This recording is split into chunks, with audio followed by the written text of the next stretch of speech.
Hello, everybody, and welcome back to the Distance Dilemma podcast. My name is Shaun, and I am in Dublin, Ireland. This is Imran, and he is in Thun, Switzerland, and this is our long distance friendship podcast. We're kicking off this week's episode like we do every single week with the out of context weekly scenarios. This is the part of the show where me and Imran give each other sections of our week out of context, and the other person has to try and guess what's going on. So, Imran, what is your out of context weekly scenario? My out of context weekly scenario for this week is reigniting a relationship. Reigniting a relationship. You cheated on Nicola. No. Was this? I'm assuming you Did you make up with somebody? Like, was this, somebody you'd fallen out with previously? No. This is just an old friend you hadn't seen in a while, so Not or a you friend. not a friend, and a family member. Yeah. So you spoke to a family member for the first time in a couple of years. Yeah. Was it on your mom's side? Yeah. Well, actually, that's a really stupid question to ask. That's a really stupid question to ask. Was it A little bit was a bit stupid. was Yeah. it one of your relatives from the States? Yeah. You got it. You got it Okay. spot on. Yeah, yeah. So recently, like I haven't spoken to my auntie, and I'd say about 15 years. I think the last time I'd actually seen her was when I was about 14. And we've been somehow I was able to get a number from my other auntie that I'd be very close with in Ireland, and I said, like, I'll just reach out. She's a bit difficult, like sometimes, as with family members, sometimes if you lose contact with people, it's a bit hard to, especially when they live abroad, to get into contact with them and organise times with time differences and everything like that. But on Sunday last week, I was able to talk to her for like 5 minutes on the phone, which was lovely. And then I was able then to organise like a phone call with her on Wednesday. But it was so weird. Like we both kept like smiling at the camera and laughing because it's like she probably sees me as like a 14-year-old like kid, and every time I look at her, like I'm just imagining like I always thought her like she was mad, like she was just like full of energy as like a person. And that's just the way she is. She's a lot more like chill now, but it was just it was so surreal, like talking to her now, like compared to and catching up about different things that's been happening in the last 14 years. And like, there's always like, I was saying to her, like, we were on the phone for like over an hour, and I was like saying, we'll probably need to ring again because there's probably like 5 hours worth of chatting, catching up we could do. Like, but I thought it was just really nice, like haven't experienced something that heartwarming in a while. So it was nice. Fair enough. Nice little heartwarming one for this week. What about Yeah, yourself? I feel like the last few weeks, like we've gone on like mad rabbit holes, and that was like fairly Mex- straightforward and like Mexican jugs. yeah. Um, but anyway, my out of context weekly scenario is I had my opinion on something changed. You had your opinion on something changed. This is Yes. very on topic of what our topic Yeah, is for before this you week. said, I was like, this is gonna Uh, work very nicely with the topic for today as well. So okay, what's something that you are not hugely invested in? It has nothing to do with our chicken. What we just talked about before the no, we turned on the screen. No, okay. no. So it was something that before necessarily you weren't the biggest fan of, and your opinion has changed necessarily on it. That's a great way to describe it. Yeah. That's the premise of it. Okay, does it have anything to do with film? Yes. Yes. Okay. Does it have to do with a TV show? No. So it's a movie. Okay. Okay. Would it have been like kids animation? No. No. What's a genre that maybe you're not huge on? Was it like an action-packed movie? Sort of. Yeah. Sort I of, wouldn't go sort as of. I wouldn't go as far as to say it's an action film, but there's Okay. action elements in it. Have me and you watched this film together? No. No. Is it made by like a superhero production company like DC, Marvel? No. No. Okay. Is it a recent movie that came out? No. No. Okay. Okay. Is this like a cult classic? Like a lot of Yes. people have seen the movie? Yeah. Oh, I think I know now because I read your letterbox. Is this Pulp Fiction?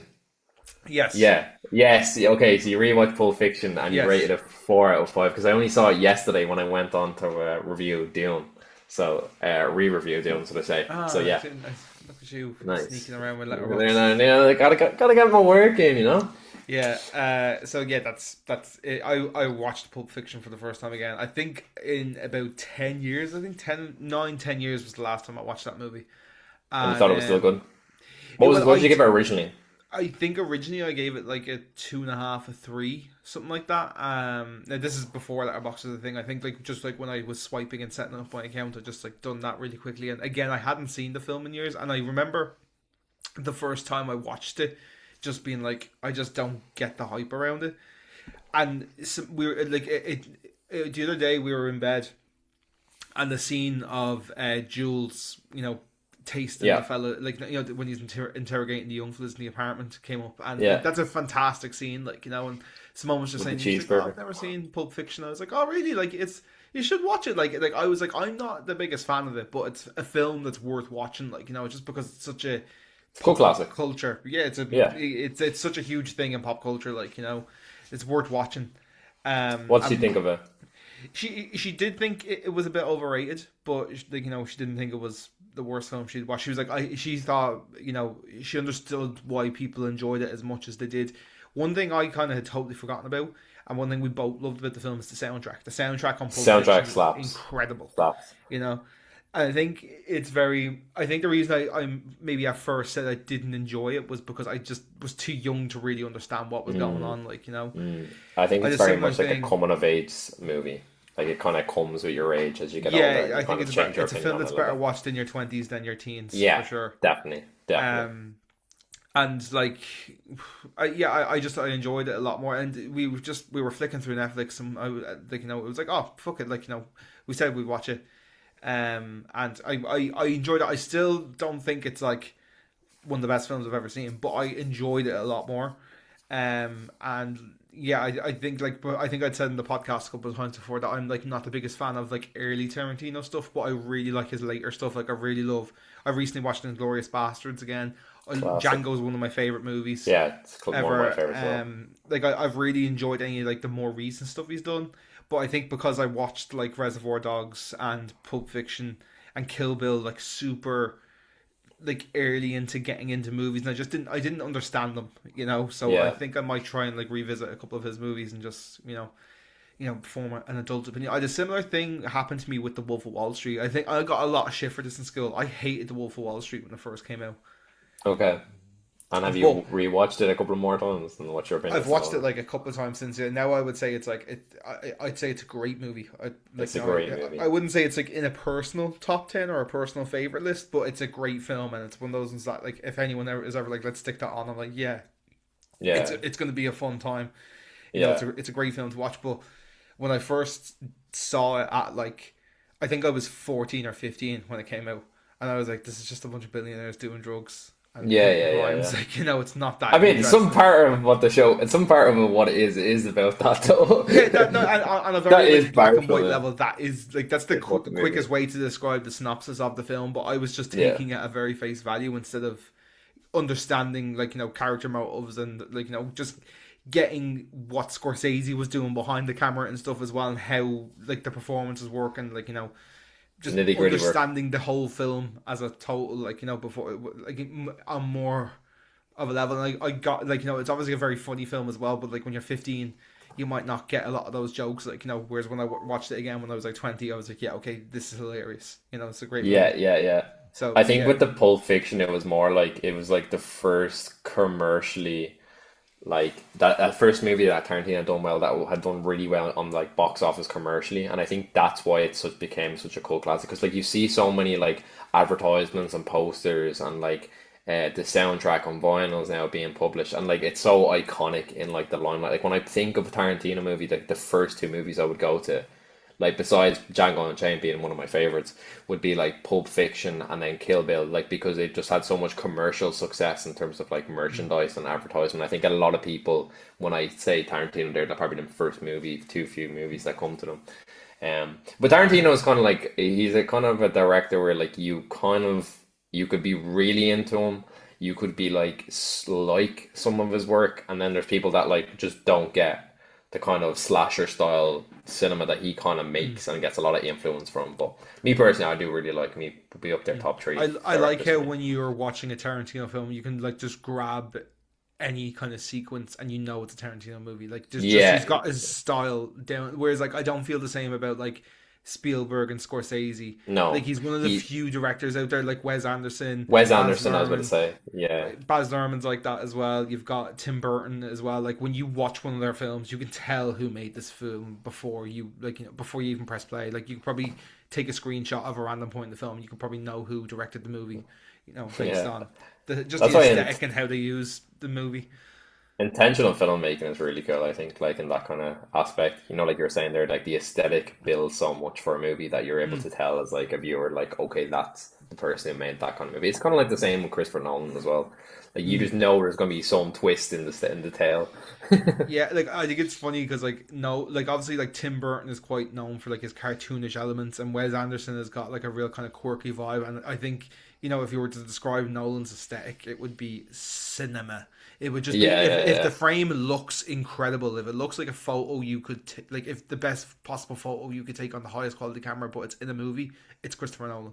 yeah. Just the way all of his films, like even if you don't like the story, they just look great. You know. Bro just knows ball. Exactly. Exactly. And it's Anyway, kind of like on what Shaun was talking about just there about for his out of context week scenario. Our topic of the week this week, and I brought it up, was unpopular opinions we stand by. So when I said this to you, what was like jumping out to you? I'll let you go first this week. um, I don't know. Like, I think the first thing that kind of comes to mind is food stuff, and then like Okay. I kind of just started trying to like spitball a few things because like when you said this to me, I was in the middle of making my breakfast. Yeah. So yeah, the first thing I've written down because it's like it's probably the most controversial food opinion that I have. I Okay. don't, no, I don't think this is controversial. I fully fucking stand by this, and I know somebody else who is very close to the two of us who also stands by this. Bounty bars are fucking class, and Bounty is not the worst in the celebrations box. Galaxy Caramel is. Disagree. Disagree. Highly disagree. Galaxy Caramel is shy.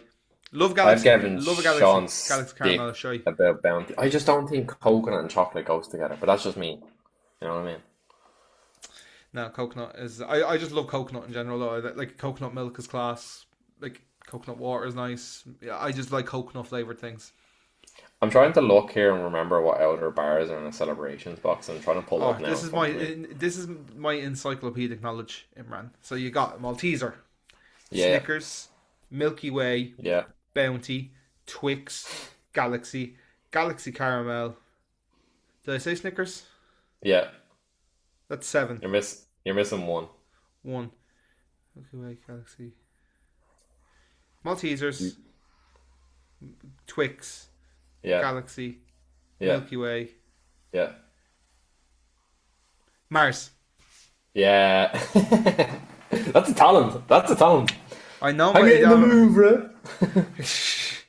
Yeah, like now I'm not going to be obnoxious and say Bounties are the best in the box. They're not. They're like third or fourth. Yeah. Maltesers are the best in the celebrations box. That's the reason there's the least amount of them because they are high valued items. You know. Can I actually call you out, right? I always thought this was a weird combination mix you used to get. You used to get a Muju on a Bounty bar. Yeah, chocolate That's milk weird. and a chocolate bar. Chocolate milk and a coconut chocolate bar to me is just bonkers. A chocolate bar. It's it's class. Like because you can get coconut milk and coconut milk is nice. Okay. It just tastes Okay. like it's coconut milk tastes like vanilla flavored milk is probably the best way to describe it. It's just it's a bit sweet, and it's Okay. a bit it's less like creamy in texture. It's a little thinner. It's like if you got low fat milk's texture and like vanilla milk's taste. That's how you would describe coconut milk. You Love know. it. Love it. Since we're on the topic of food, I'll bring the food one I have. Okay, this one is probably like the most like noticeable that every single person has. I don't think that pineapple is a crime on pizza. Fuck you. Now, let me just state this. Let me just state this, right? Would I order pineapple on a pizza? No. Have I had pineapple on a pizza? Yes. Do I think it's bad on a pizza? No. I just think that people like overreact and try and make it a bigger thing than it actually is. And I think that it's because people don't like the aspect of something being sweet on savory. But in like many instances, people have found out that like sweet and savory work so well together. You know what I mean? Like Nutella on crackers works really well. So it's kind of like a similar thing. Like I actually do think that the aspect that it just turned ended up being a trend that people wanted to jump on. Because I guarantee I could ring one of my mates now and say, "Have you ever? What do you think of pineapple on pizza?" And he'd be like, "Absolutely not." And I'd be like, "Have you ever tasted it?" And he'll go, "No." That's a lot of people. Like people just jump on the hype and That's just yeah, want that's to fair. say, No, that's "Yeah, I get what you're saying. yeah." It's just wrong. It's just incorrect. Well, this is why we can't talk about the unpopular opinions we I stand know, by. I So know, yeah, yeah, but yeah. yeah, I feel like it's one of the, and just to add to that, one thing I Okay. am like absolutely against with pizza is barbecue base should not be a thing. Barbecue base is fucking. The thing is, right, and it's a similar problem that I have with pineapple on pizza. It makes it a fucking dessert because it's too sweet. If there's too much barbecue base, I agree. Because I've had one from Domino's before, and it was like way too much barbecue base. But then they've also had one like frozen, and it was actually quite nice. So for me, it depends on the amount of barbecue on the layer.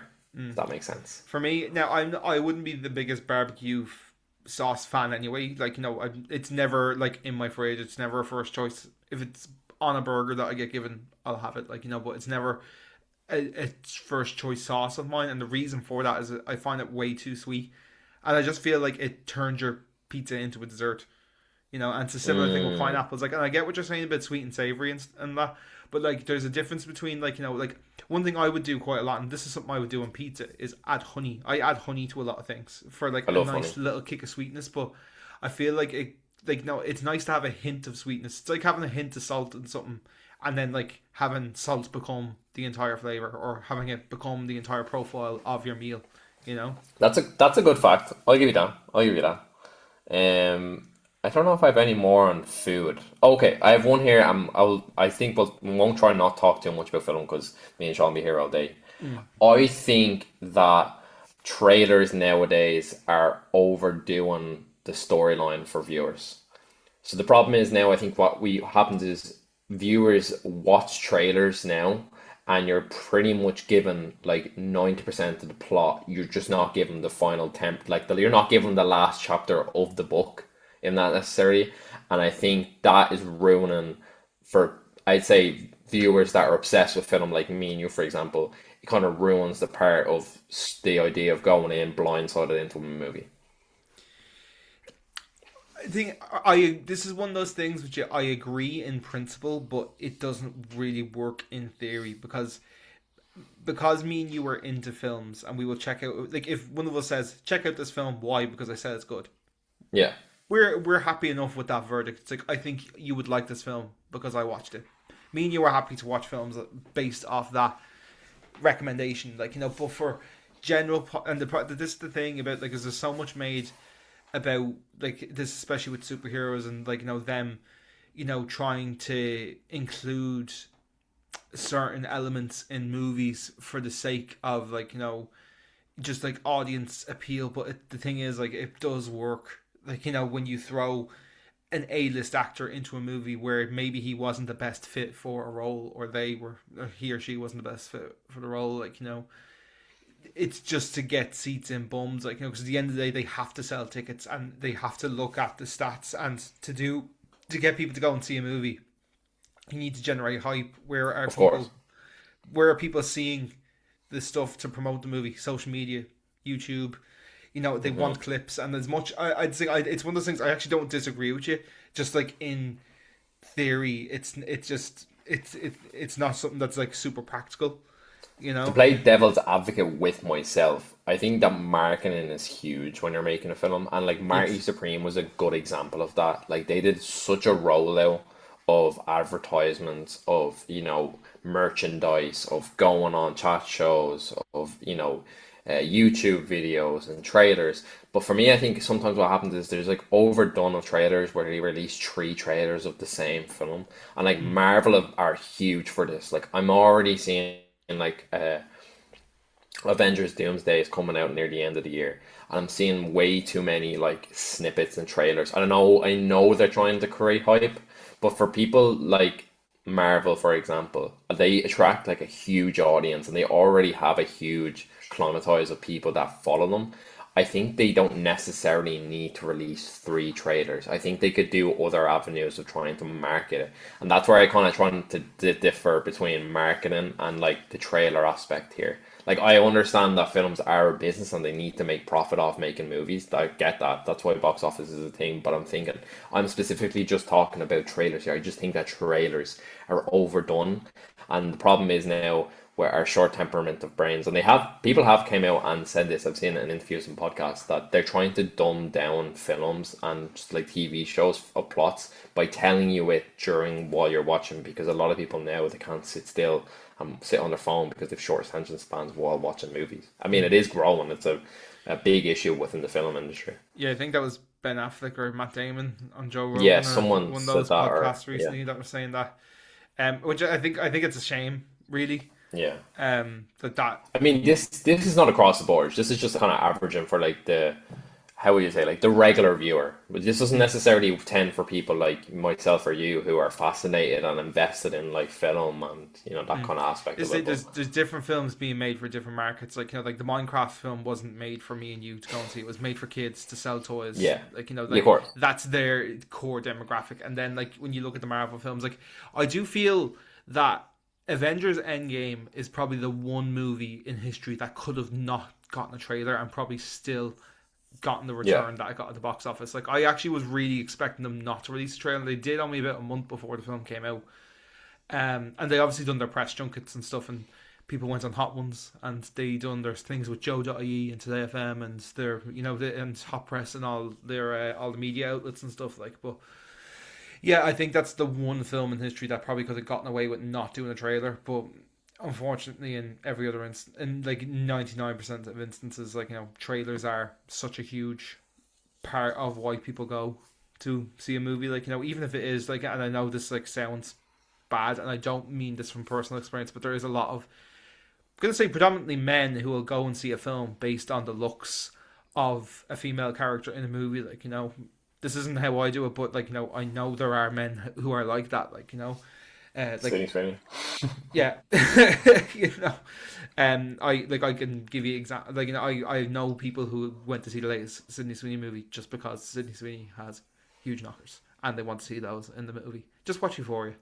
I love the way breasts have become like a huge part of our show the past 3 weeks. Oh Last yeah, week it was Mexican jugs. The week before that, I think we talked about Sydney Sweeney, and now we're talking about her jugs again. let's go. Okay, what's another unpopular opinion do you have? Well, do you know what? Moving kind of nicely from what we were talking about there about like kind of social media having an impact on kind of Okay, cinema and stuff. I think social media is very boring. I say this as completely somebody agree. who works in social media as well. My day-to-day job being somebody who makes content, and even like with music and stuff. Like my 9 to 5, I make content. I, have to study algorithms. I have to, look into, like all these Trends different and things. Social media for the last few weeks has been so boring. For the last while, like I find myself like wanting to go on it less and less because there's just like nothing really happening. Like, besides brain rotting videos, it's like I'm finding it hard to find people that are trying to be authentic online now. I think the copying of trends is like massive, and I even see it like I'm not hugely involved in like the fashion industry, but like I do see like men's styles just being copied over and over again. Like say if you wanted inspo for like for example, if you were playing on stage and you're like, right, I want to get a nice jacket, yeah, and you looked online like, oh, casual jackets rock stars wear. The problem is there is like you'll just get a copy and paste version of like industries being put forward over and over and over again. And it's like with anything, it's like you see people making the same style videos because they know that's what will get them views in the long run. And I think that has been a big issue. Like even I know I don't want to talk too much about the music industry, but like a lot of way people do music now is they try and make music for TikTok so that it can go viral, and that's how they get a song to blow off, and then try and make a career off the back of that. yeah, Yeah. and like one thing I see constantly on TikTok because there's two reasons I get this content a lot. One because of I work kind of in this kind of market and social media role with my day job, and because I also make content and I publish stuff. I get a lot of like, here is the top 5 things you can do to grow your Instagram account. Here is, you should post this part of your song over and over again, hook, blah, blah, blah. Getting down to brass tacks, if your song is good, it will do well. I've seen terrible content, but songs blow up because the song is good. The art has to be good, and there's no like. I feel like it's like people are trying to like template content, and it can work in some instances because you obviously have trends and dances and stuff that come along, but for long term sustainable growth, it just doesn't work. Like it just simply doesn't. Like, and it's something that I really struggled with it for a while, like where like I was like, oh, I'm gonna try and like make a video every single day. I'm gonna try and post all the time, but then like you have to try. It's a balancing act of like you don't want to wreck people's heads as well by like being in front of their face, being all the time because you're gonna turn into a wrecking head. So for the content I make, I seriously just say, do I like this video? It's like with my song. I treat my content like I treat my songs. I write the song. I say, okay, do I like this song? Do I want to perform the song? Do I want to release the song? I do the same. I make videos all the time that I just don't publish because it's not good enough. I don't find it entertaining. I think I could do it better, so I'll reshoot the video. Lots of stuff like that.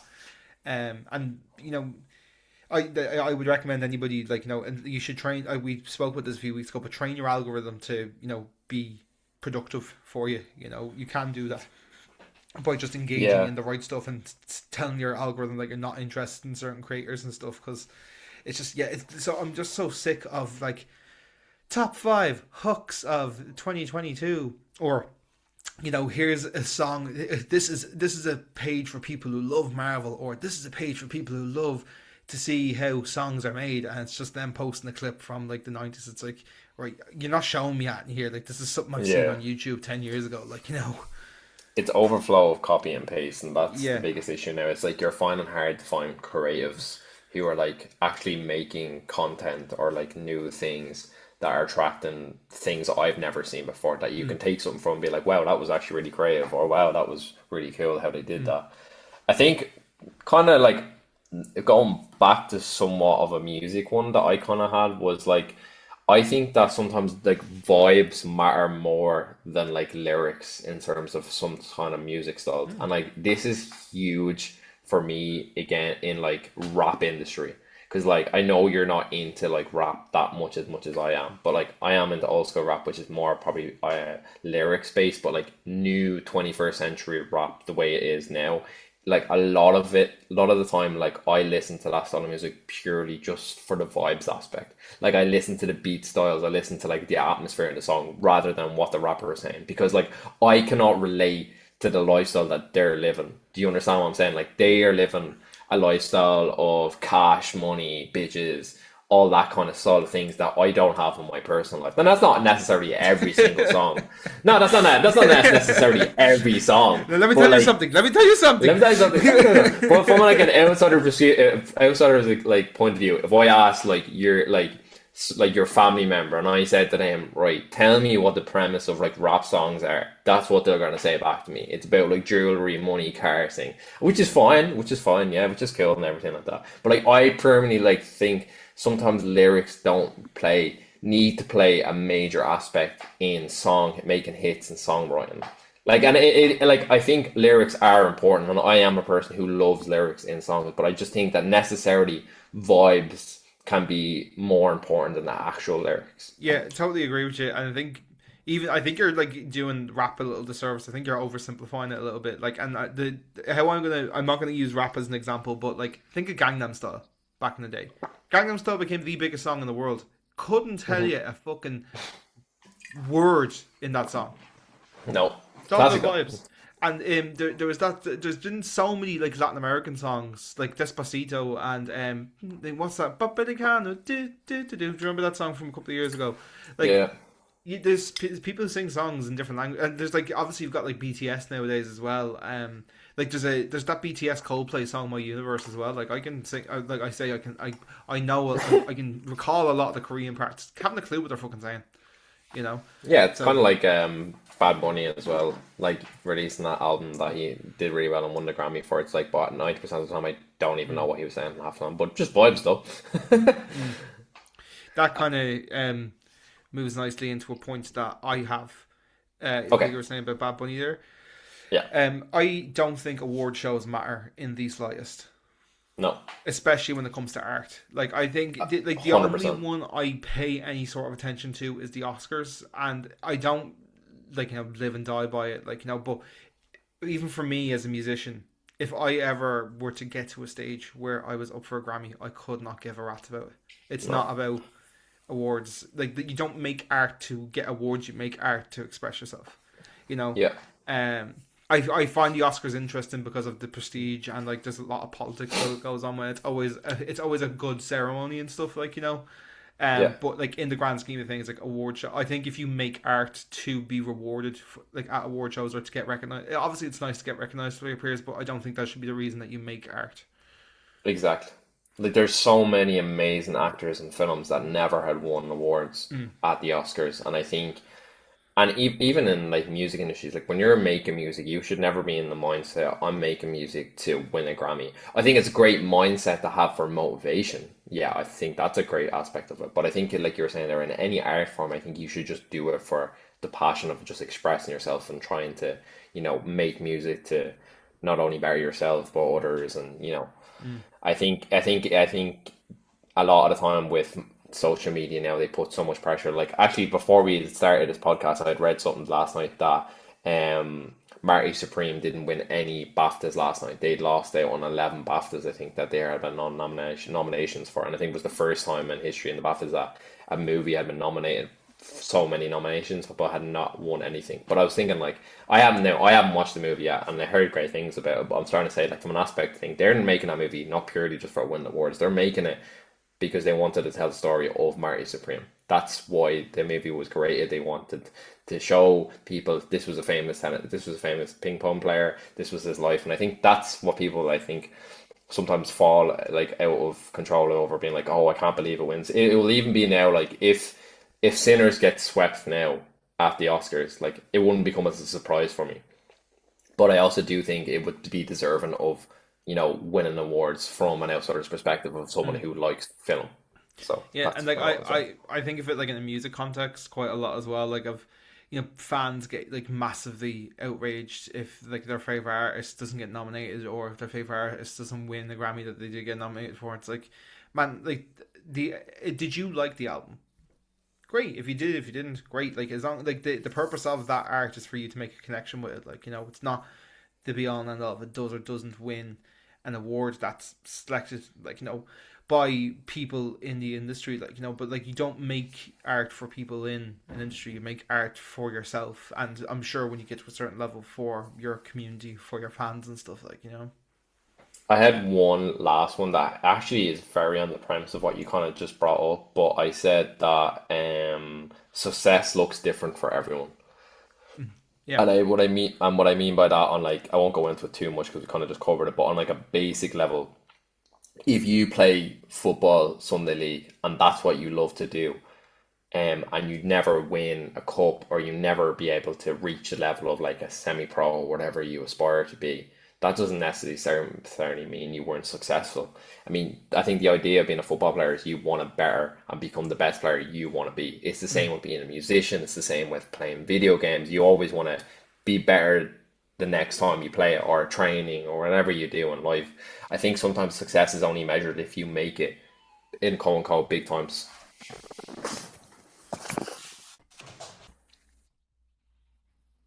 Yeah, and I think like success is measured on like such a different path compared to the others. I think because social media is such a big aspect now of what we do, I think it adds to the pressures of like whatever you publicize to, like, that's what you do. People expect like you to be the best at what you do in terms of, like, example, like I said there, like football, or like for you might be a good example, like you do music on social media, you're trying to publish yourself as a musician. So people will like look at him being like, okay, that's where he's at in his career. But like I'm sure you judge yourself in such a higher light, and in terms of like your success from when you first started, when you were in TY, to like where you are now, it's like only going up. And I think Mm. that's why I think it's important for people to feel when they are struggling in like an aspiration like that they're doing. I think it's good to always like look back and say, like, look where I was 4 years ago. I didn't expect to be here where I am now. So Mm. It's like it's all just about like just trying to do or be better than who you were or what you were yesterday. So yeah. Moving on to the next one I have here. And this this one might piss people off, but the Late Late Toy Show is for children, and if you're an adult who watches it without kids, you need a serious dose of cop on. For Um, anybody that doesn't know, I know a lot of people will know what the toy show is, but for anybody who doesn't know what the toy yeah. show is, Ireland's biggest chat show, and I think it's the longest running chat show in the world, basically has like a Christmas show once a year where they bring on a bunch of kids and they showcase like the newest and latest toys, and they like it's a very heartwarming kind of thing, like but it's like also synopsis. It's also like very common to see like Facebook moms dress their entire family up in Disney pajamas, and they're like, "Oh, we're watching the toy show, blah blah." Which is like, right, okay, grand, whatever. For me, it's a kids show. That is a Yeah. evening where the Late Late Show turns into a kids show, and if you are over the age of 12 and consume that like without being obliged to because there's kids in the room, you need to give your head a wobble. Can you imagine me texting you and being like, "Here, bro, I want to float over and watch the toy show"? Exactly. Two grown men sitting down with a few beers watching the toy show. Yeah, that's a bit weird. Like I would call the guards in that case. Luring your kids over to watch the toy show. Yeah, I Yeah. kind of agree with you there. Like it is obviously it has a huge success in Ireland, like you were saying earlier. Like, and it's probably one of the biggest days in terms of TV in Ireland. From anyone who doesn't know that. But like again, it's not made for the older generation. Okay, yeah, there is some adult innuendos made throughout the show to keep viewership up, but a lot of the time the show was premisely made for kids and Mm. the idea of new toys coming out and that kind of aspect of it. There is a thing on Twitter now every year where like people will go on and like like it's always a talking point on Twitter every year, but it's kind of like the show just like it will get bullied. Like people will just go on and like they'll say stuff. They're not bullying the kids, so to speak, like but they'll make it like it'll be like an out of context thing every year, and like some kids will like go famous for 2 days on Twitter because of it, like and that does be quite funny. But you can grasp the I haven't watched the toy show since I was 11 or 12. This thing isn't going on years. For anybody who doesn't know about the Lord toy show, it sounds really weird, but You could go like on the a lore rabbit behind hole. it is, yeah, it's a funny rabbit hole to go down if you have a spare 50 minutes to go onto YouTube. Um, but yeah, I feel it's like really weird for like if a couple like me and Simone who don't have kids, don't want kids, watched it, I would think it's really really weird. You know, Yeah, definitely. I like I think get. that there's so many like better shows as well, in my opinion. I don't know necessarily like Irish made, but I think there's like it's been going on so long now that I feel like it'll never stop the hype train. Mm. It's cool though. It's a cool aspect. Did you have any more? I think I'd ran out all my course of all the ones I had. I just had kind of two more general ones. Okay, Like bring these them in. aren't specific to an industry or an art form of any sorts. Voice notes are kind of annoying. Disagree. Disagree. Disagree. Why? I would say voice notes over text messages every day. I think text messages are annoying. Now, I'm not saying never use a voice note. That's not what I'm saying. But I'm saying like voice notes sometimes can be a bit inconvenient when like you need to when something is under time pressure and you need to kind of communicate something clearly. I think if you're having like a random waffle, it's a bit different. But then sometimes as well, like I know we do a podcast. I do a podcast once a week already. Some people are sending me fucking voice notes that are 7 minutes long, and then I'm like, all I'm remembering is whatever was in the last minute of that. Like whatever you said in minute one has gone out the window. Yeah, You know, I get that. like yeah. So I find like voice notes like that quite annoying. Like sometimes I get it. Like it's your hands are full, you want to send something off quick, but I find it much easier to like say like something needs to be talked about over text or whatever. Like I find it easier just to be like to segregate the text into like different paragraphs and be like, right, okay, here's point A, here's point B, here's point C, and you can like kind of separate them out. It makes the communication a lot clearer. But like sometimes your voice notes that are oh, and it's just full of fucking buffer, like and it's just yeah, and also like voice notes aren't always convenient to listen to as well because sometimes you're at a concert or you're in the car. Or, no, sorry, you shouldn't be using your phone in the car. Full stop. Like, no, but sometimes like you're connected to a speaker, so you can't turn it on, and like they're not as convenient as people think they are. I find them slightly annoying. They're never my first choice of communication. I never start a conversation with a voice note. Okay, I agree with you on the premise of like if you need something quick, I don't think it's the way to go about it. But I would much prefer a voice note over a text message any day. But anyway, go Yeah. on. What's your second one? What's your second My second one, a night in over a night out every day of the week. one? I completely agree with you. I'm not even gonna argue with all about that point. I think the ideal of comfortability in your own home is like one of the top 10 best films.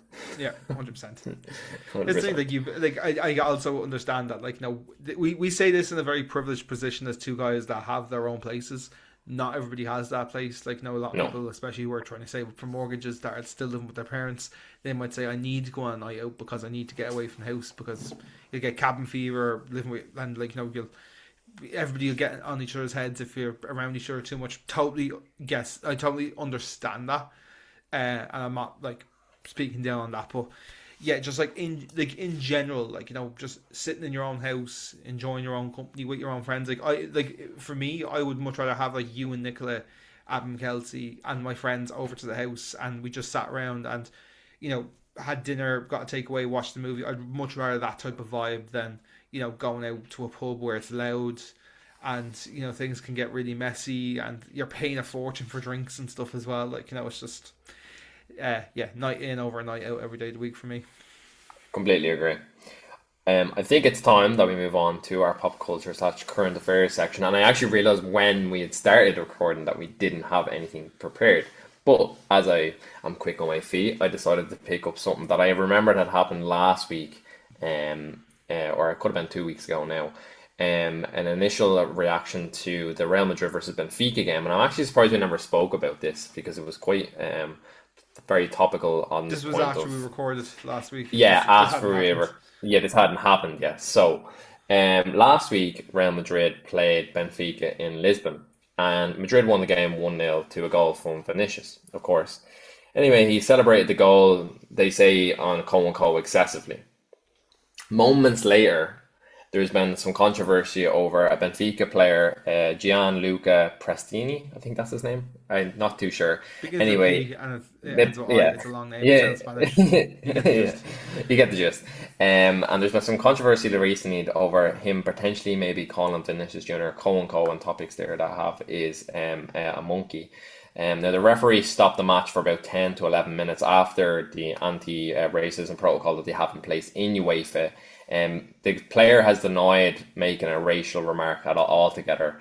But the only thing is, if you've seen the clip, there has been an initial thing where the player takes his jersey and puts it over his mouth while claiming the excessive word to Vinicius Junior, and then from the video you see Vinicius running to the referee to state what has happened. I'm not sure yet what has happened. I know there has been a report sent in by Real Madrid to UEFA. Benfica manager Jose Mourinho was also sent off for dissent, trying to obviously kind of make the situation become less bigger than it was at the time. Hmm. But I don't know what you kind of think about the whole situation. Do you think? And I mean, it is common. I mean, it is such a thing now that has come so common in the game, and I don't think there's ever a place for it. But I think the way the situation broke out online, I think was kind of horrible for Vinicius, and he has experienced that a lot over the past coming while with Real Madrid. Yeah, and I don't. Vinicius seems to get targeted for this sort of behavior a lot, and I just don't understand why. And it's just a horrible fucking thing. And like, this has been a horrible week for this in football. Like, normally these things happen, and like, you have like very few incidents happen. But the Premier League had four separate cases of like racial things where clubs had to come out and make statements. It happened to Chelsea, Burnley, Wolves, and I think Nottingham Forest. I'm pretty sure it could have been another team, but I know definitely Chelsea, Burnley, and Wolves had three players that were getting massive racial abuse targeted towards them. It was Wesley Fofana for Chelsea. Obviously, I'm a Chelsea fan, so I've seen quite a lot on the Chelsea side of things. I haven't seen much on the Wolves, Nottingham Forest, and Burnley and the things, but the context behind it was Wesley Fofana got given a red card. It was a very fucking stupid red card to pick up, and it cost Chelsea the game. went down to 10 men, conceded a goal late on because of it. Anyway, but people were sending him DMs, just calling him, the N word, sending them monkey emojis, just general, fucking horrible racist things. And it's just what actually I found really ironic about one of the people who had sent monkey slurs to Wesley Fofana had Reece James as his profile photo, which for anybody who doesn't know, Reece James is a black Chelsea player who is the captain of Chelsea, Mm. Um, it's just fucking, man, it's just childish. Like, I just don't understand why this is still a thing in the game. And I think, like, even worse than on UEFA, like, UEFA just need to, I don't know, like, I don't know the Benfica player's name, so I'm just going to call him Mr. PP because he's a fucking prick. Um, Mr. Peepee. you don't cover your mouth like that unless you know you're saying something you're not supposed to be saying. And he's trying to back up and say, oh, I called him a faggot, which, still isn't great. And you should, like, even if they say, right, okay, you called him a faggot and you didn't call him a monkey, you should still get a Also still a ban slur. for a year. For like, I really think they need to clamp down on this so hard. Like, I think they need to give the most like severe punishments. They obviously can't like cancel his contract and stuff, but they need to be handing out bans for a year because, like, you think the way they hand out bans for things like doping, like you look at Mikhailo Mudryk, who Paul Pogba. Paul Pogba, like players that got banned, and like I know again, I know a lot more about Mudryk's case because he's a Chelsea player. Mudryk Yeah. went on international duty with Ukraine. It's quite a commonly known thing. You obviously can't take steroids, you can't take performance enhancing substances when you're playing professional football for any professional sport, but you can take stuff to help you recover quicker. Hmm. Just like people take people take paracetamol, they take Nurofen, they take all these things to help their body recover because they're playing high intensity football matches every 3 days. And Mudryk, when he was on international duty, was given something by one of the medics in the Ukraine set up to help him recover for a day, but that ended up being a banned substance in the Premier League, and he's been banned for a year ever since. You think about that, which was like an innocent mistake that, like, Mudryk wasn't trying to derail his career. He wasn't like actively trying to dope, or even the Rio Ferdinand thing from a few years ago. I remember Yeah. Rio Ferdinand, I think, got banned for 8 months from football because not because he failed a drugs test, because he missed a drugs test. I think he was late, Yeah. He was or late. so it was something like that. But he got an 8 month ban from football. Stuff like this, obviously it's hard because he's covered his mouth, so we can't look at the cameras and see him saying monkey. But he's saying I called him a faggot. Even at that, it's still Slur. derogatory. It's still a slur. Even because it's homophobic, so it's okay. You won't being racist, but you're being homophobic, so you're still going to get a year ban. I think you're kind of correct on the way it needs to be harshly punished by UEFA and essentially FIFA as well going forward. I think this is the way that they can tackle racism on a public state like this anyway. I mean, it's something that, one, in my opinion, is always something that we should always strive to stop, and especially in sporting issues like this, like what we spoke about last week in the Irish rugby team, what he Mm. experienced after his game. It's, no player should have to experience this on a greater stage, considering that they're trying to just better their team. And again, at the end of the day, it's just a game of football. I don't realize why he has to, say these things under such high feud and stuff like this. So I don't understand where this is all coming from. But I think that, what I got from it is what you said. It needs to be harshly punished. Like, I think this is a Yeah. World Cup year. Like, if he called, look, he has said I called him a faggot. I didn't call him a monkey. We all know we probably called him a monkey, but we have no hard evidence. But let's say he called him. Let's just say, if FIFA say, okay, we're going to accept that you called him a faggot. You know, FIFA, it's a World Cup year. FIFA should step in and say, okay, because you did that, you cannot go to the World Cup because the World Cup is a world game. We want people from all different backgrounds. We want people of all different races, sexualities, whatever, to come and be part of the game. And we can't do that with you fucking being homophobic. When we all know it's racist, but for some reason, and it's crazy to see that in his head. He's weighing up his options and being like, oh, it'd be better if I called him a faggot instead of calling him Yeah, calling them a monkey. It's like, oh, I'd rather be known as homophobic than racist. there's only so many issues as well that comes into play with this as well, because the World Cup is run under FIFA. It's like they can only probably ban him in the UEFA Champions League or give him a suspension for 10 games. But I'm just after reading here, the investigation is still going on. and he will be playing, or he is eligible to play in the second leg this week. So that'll be interesting. Yeah, but FIFA can ban anybody if they want, like, for anything, like, Mm, because you wait for a report to FIFA, so like FIFA mm, govern the whole thing, and UEFA are under FIFA. yeah, So FIFA can do what they want. Like, I think they really need to. I really think they need to punish people severely, because I just think when you look at the likes of Mudryk and Ferdinand and Pogba, people who made mistakes and got bans for stuff like I don't know about the Pogba, and there's definitely players that have doped purposely, like, but they get lengthy bans. Like, they should be getting longer bans than those players. You know. I agree. I agree. Yes. So this week we'll also move on to our the time of the podcast where we do your distance dilemmas. So this is a part of the podcast where you guys send in your dilemmas.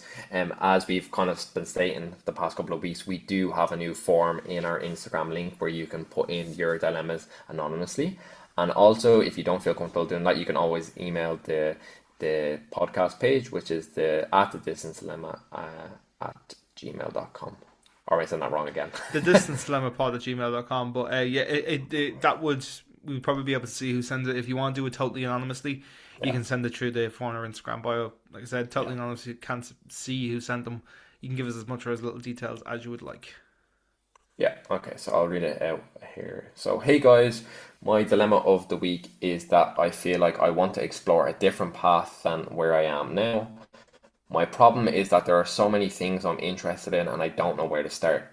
I'm in the science field and I feel like I want to do something more artistic. Maybe not necessarily make it a career, but even just a side job. What's your advice? Do you want to go first? Um, I don't know. This is a toughie because this is something I like kind of battle with all the time. Of like, Yeah, do I want to have a, quote unquote normal job, have a normal 9 to 5, like, or do I want to, chase the dream and be a musician? I think, there's no harm in trying these things, and like, this person has said, like, maybe not make a career, but just as a side hustle kind of thing. Like, just dip your toes into artistic stuff. Like, when I was like getting into music, like, I tried lots of things. Like, obviously I played football for years, but I tried to do golf, I tried to do drawing, I tried a couple of things. Like, I think the worst thing you could do here is just not try. Like, just follow your gut, or like, look for stuff that's accessible. Like, so this person says I'm not sure if it's a boy or girl or whatever, but this person says that they work in the science field, so work around that. Like, I'm assuming in that field that's not a job where you can work from home every day, so you probably can't like do things like crochet or read books. Like, you're probably in the field doing things, like, so that will, not limit, like, you can still do those things when you come home, but like, I imagine you want to use your time more efficiently. So,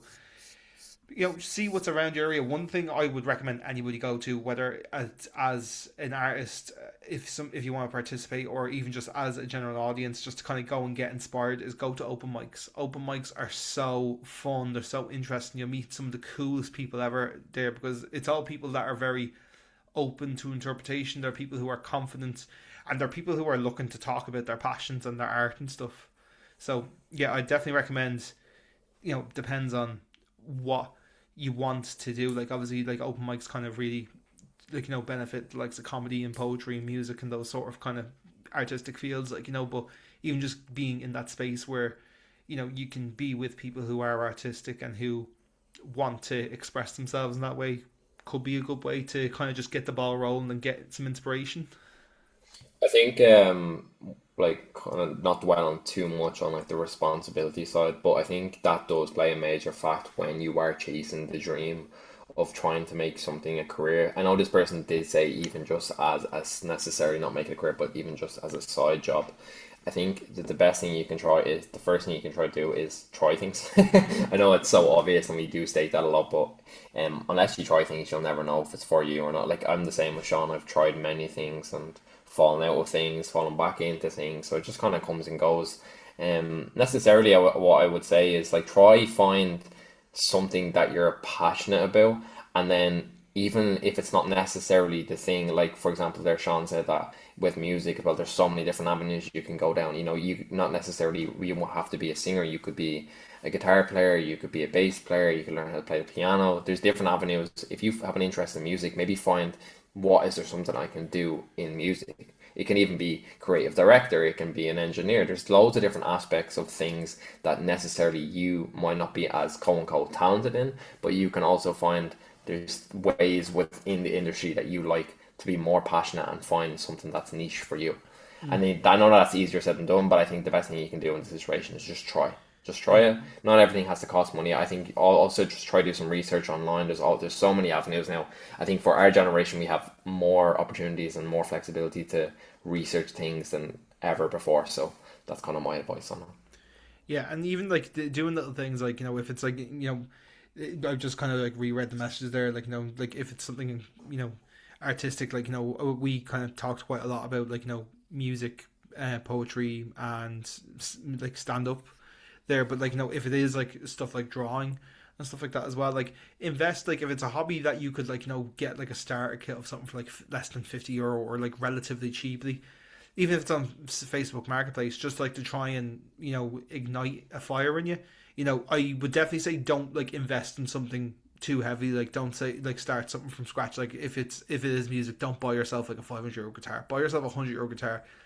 Know you're going to get into it, and then buy a nice guitar. Like that's advice. Like that it kind of, you can copy and paste that advice into any industry. Like like and if it is like drawing or something like that, like just take a pad, or like I know like my partner Simone's like hugely into her crocheting, like so just like pick up some wool and just start, like it's one of those things that like nobody's gonna kind of push you into it, like it's not like having a job where society kind of, there's a lot of pressure for you to get into a job and like like have income and that sort of thing. Like when it comes to arts, it's very much kind of whatever feels good is good, like so go to stuff you're naturally drawn to, and then just dip your toes into waters, and don't be afraid as well to open yourself up to other forms of art as well. Like I think I spoke recently on the podcast, like I've really gotten into poetry over the last while. Like now I'm not writing poetry, I'm not reading poetry books or anything like that, but I've gone to a lot of open mics and been really inspired by some of the spoken word poetry that I've seen performed, and I've got some friends